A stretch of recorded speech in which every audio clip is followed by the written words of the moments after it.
Ako si Josel Palacios.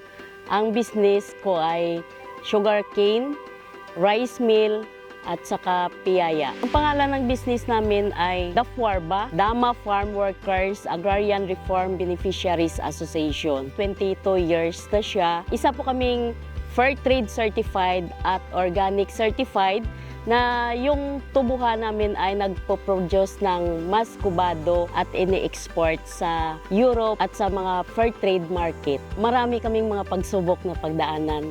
Una-una nung struggle sa lupa, kailangan pa naming tulong galing sa ibang mga agency para makuha namin yung lupa. Walang pinag-aralan, walang natapos, pero nagtulong-tulong yung mga members para makamit po yung mga naangkin ngayon. Magiging collective manage yung lupa para workers own, workers manage yung lupa.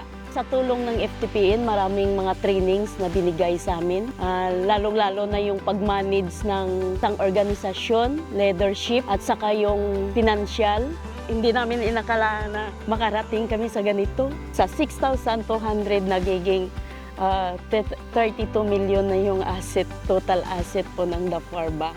May natanggap na dividendo yung mga members. Yung mga anak na hindi nakapag-aral sa kolehiyo, sa ngayon marami nang nakapagtapos ng kolehiyo.